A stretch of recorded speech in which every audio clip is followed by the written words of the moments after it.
As of July 30, bali 10 gig na po yung nagamit namin. Sa important files po, bali nakalagay po dito. Dito po nakalagay yung ads namin. And yung mga isa sublimation, mga weekly sales po namin dito po. Ito naman po yung corporate order namin. Bali may mga months na tapos nalipat na namin yung iba dito.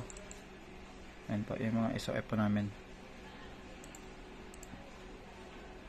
Then sa one time order po namin, bali ito po, may mga months na rin po, nalipat na rin po namin. Tulad po nitong June. So, ayan, July. Po. Ito naman po yung sa regular customer po namin. So may laman na rin po to. Bali, i-rename na lang po to. Matatapos po yung sorting ng pending by this week po.